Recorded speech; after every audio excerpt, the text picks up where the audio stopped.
ترمذی شریف میں حضرت ابو ہریرہ رضی اللہ تعالی عنہ سے روایت ہے کہ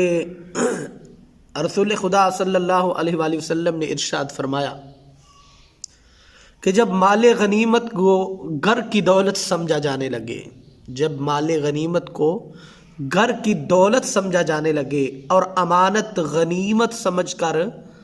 دبا لی جایا کرے، اور زکوٰۃ کو لوگ توان سمجھا کریں، یعنی زکوٰۃ کو ایسے دیں کہ جیسے توان ہے، اور دینی تعلیم دنیا کے لیے حاصل کی جائے، یعنی دین کو بھی لوگ اپنائیں، دین کو بیان کریں تو دنیا حاصل کرنے کے لیے، اور انسان اپنی بیوی کی اطاعت کرنے لگے اور ماں کو ستائے اور دوست کو قریب کرے اور باپ کو دور کرے۔ مسجدوں میں دنیا کی باتوں کا شور ہونے لگے، مسجدوں میں دنیاوی باتیں لوگ کیا کریں، اور قبیلہ خاندان کے سردار بددین لوگ بن جائیں، کمینے قوم کے سردار ہو جائیں۔ انسان کی عزت اس لیے کی جائے تاکہ وہ شرارت نہ پھیلائے، یعنی خوف کی وجہ سے، اور گانے بجانے والی عورتیں اور گانے بجانے کے سامان کی کثرت ہو جائے، یعنی جو گانے بجانے والی عورتیں ہیں باقاعدہ طور پر ان کو بلا کر ان کی محفلیں منعقد کی جائیں، ان کے اجتماعات ہوں،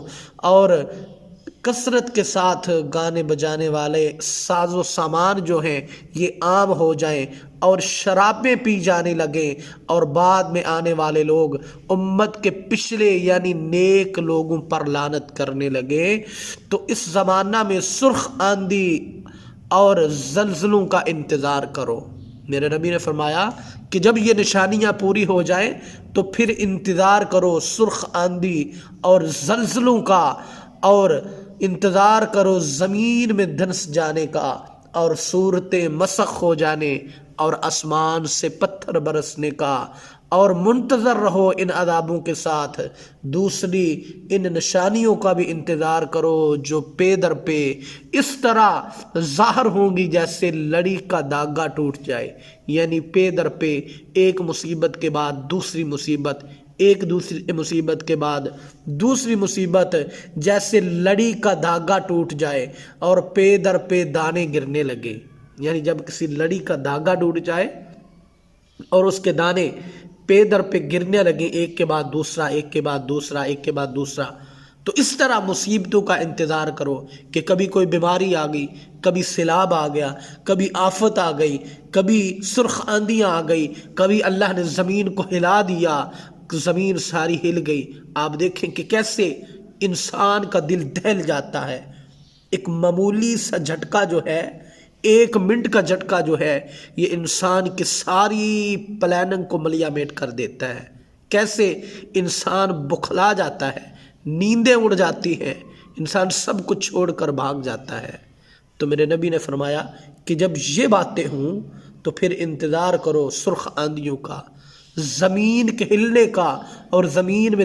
دنس جانے کا، اور صورتیں مسخ ہو جانے کا، اور آسمان سے پتھر برسنے کا، اور ان عذابوں کے ساتھ ان نشانیوں کا بھی انتظار کرو کہ جو پے در پہ اس طرح ظاہر ہوں گی کہ جیسے ایک موتیوں کی لڑی ٹوٹتی ہے اور اس کا دانہ ایک کے بعد دوسرے پر گرتا جاتا ہے۔ تو اگر اس حدیث کے تناظر میں ہم دیکھیں تو آج کون سی برائی ہمارے ہاں موجود نہیں کہ آج لوگ دین کو اس لیے حاصل نہیں کر رہے کہ وہ اس سے دنیا کمائیں گے؟ کیا آج مسجدوں میں دنیا کی باتیں نہیں کی جاتی؟ کیا آج علماء کرام کو ایک دوسرے پر ہم لعنت کرتا ہوا نہیں دیکھتے کہ فرقہ پرستی کے نام پر ہر طبقہ جو ہے وہ دوسرے کو لعنتی جہنمی بنا رہا ہے؟ کیا آج ہم یہ نشانیاں اپنے آپ میں دیکھ نہیں رہے کہ زکوٰۃ کو لوگ توان سمجھ کر دیتے ہیں، اور بیوی کی فرما برداری کی جاتی ہے، ماں کے ساتھ نوکروں جیسا سلوک کیا جاتا ہے؟ تو آج یہ ساری نشانیاں ہم میں موجود ہیں، اور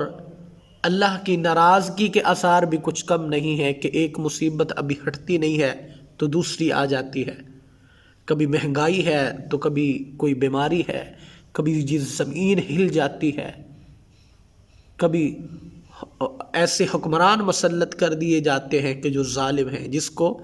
جن کو عوام کا خیال ہی نہیں ہے، تو یہ ساری اللہ کی عذاب کی